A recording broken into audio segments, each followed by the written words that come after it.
Hi guys, and welcome to MANNA, the channel where we explore the religious significance and cultural context behind Christian dishes throughout the ages. And today we are making Lussekatter, or St. Lucy's buns.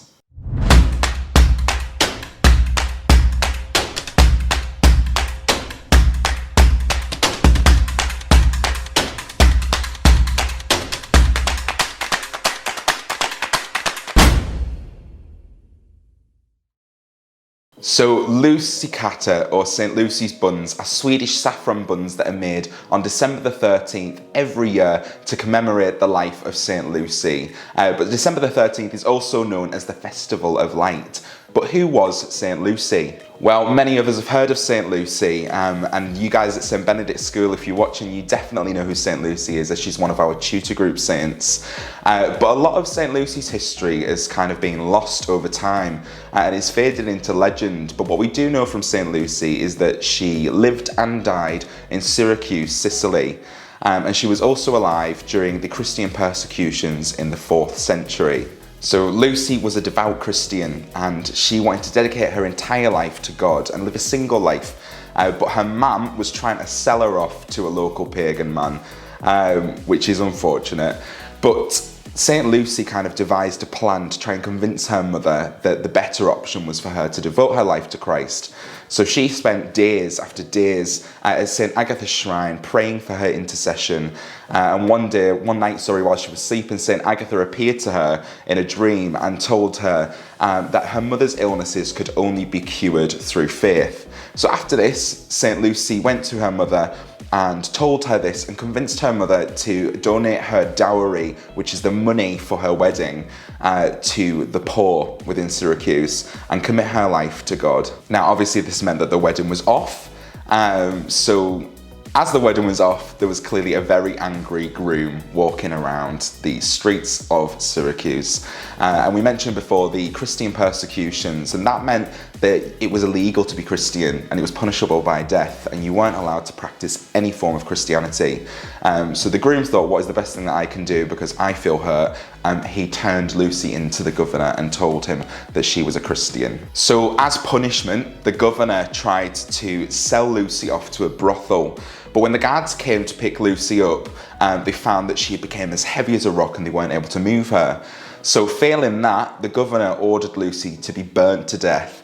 So they stacked all the wood around her and they lit the fire, but then they found that Lucy wouldn't burn. So unfortunately, the guards turned to their swords and eventually Lucy was killed. However, before Lucy met her untimely death, she told the governor that he would be punished for what he was doing to her. Once he heard this, he ordered Lucy's eyes to be removed, which is gruesome. But another adaptation of the story that we hear of St. Lucy is that she actually removed her own eyes as a way of deterring potential suitors from kind of flirting with her. That isn't the end of the story though. Once they were preparing Lucy's body for burial, they found that Lucy's eyes had been miraculously restored.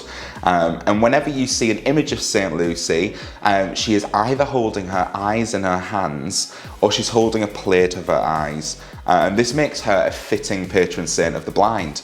But as her name is Lucy, which translates into light, she is also the patron saint of light, hence why the Swedish people celebrate her on her feast day on the Festival of Light. Now, Lussekatter were made to commemorate the life and the martyrdom of St. Lucy, but no one really knows how St. Lucy's story from Syracuse in Sicily made its way to Norway. Some believe that it came from Vikings who had heard her story on their travels, but it may have even made its way to Sweden by word of mouth from wandering priests. But all that is known is that the Swedish people have a very special place for St. Lucy in their hearts. And we can see this by the baking of these buns, but also the huge celebration on the Festival of Light, the celebration of her life every year. So, story time over, let the baking commence. So let's take a look at what ingredients we're going to need.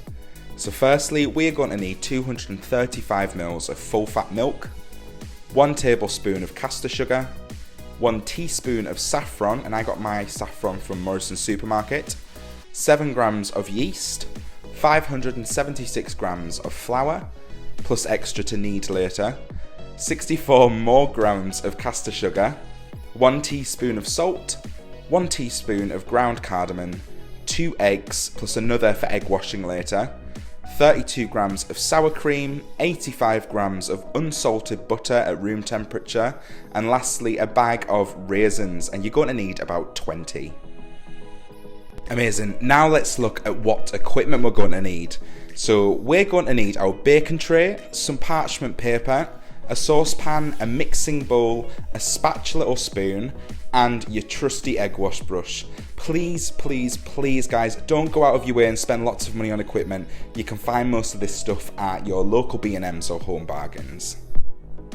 Now guys, what we're going to do is, in our saucepan, pop your milk, your tablespoon of sugar and your saffron in there and give it a mix and bring that to a gentle boil. You'll notice that your milk is going to turn yellow, and that is okay because that means the saffron is working its magic. Once you've brought that to a gentle boil, remove your saucepan from the heat and allow it to cool until it's warm. Not hot, not cold, but warm. If you have a thermometer there to measure the temperature we're looking for is approximately 45 degrees Celsius. And once it's warmed, you're going to add in your yeast and give that a quick mix and leave it for 10 minutes. If the milk is too hot, it's going to kill your yeast, and we do not want that to happen. So while your yeast is working away, you are going to pop your dry ingredients into the mixing bowl. So your flour, the rest of your sugar, your salt and your ground cardamom, and you're going to give that a mix until it's combined. Once it's combined, you're going to make a well in the centre of the dry ingredients and pop your cooled yeasty saffron milk in there, along with your eggs, your sour cream and your butter, and give it all a good mix until you form a dough.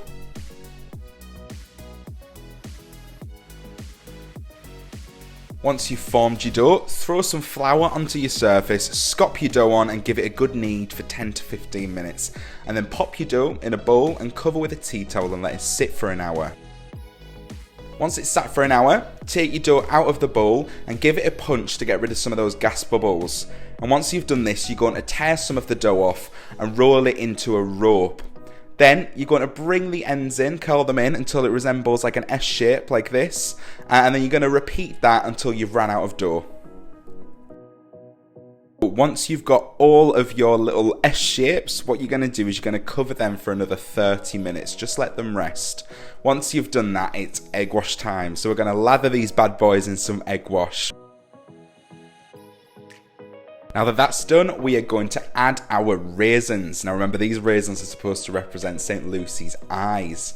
And then once we've got all of our raisins on our little baked goods, we're going to bung that in the oven for 30 minutes at 200 degrees Celsius. But just bear in mind to check it occasionally.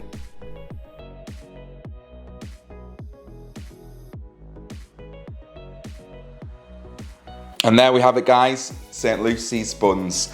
If you want to put some icing sugar on top at home, like you feel free to do that, maybe sprinkle some icing sugar over it if you've got a bit of a sweet tooth, but I think they're lovely just as they are and they go great with a cuppa. I want to give a special shout out to Eileen Stamper for letting us use her beautiful kitchen in the old vicarage in Cleator. She's restoring this beautiful house and it is soon to become a B&B, which will be brilliant. But yes, show me your creations, like and subscribe to the YouTube channel if you're watching on YouTube, it helps. And make sure you tag us on stbenedicts.chaplaincy's Instagram and show us your creations. Until then, God bless guys and see you next week.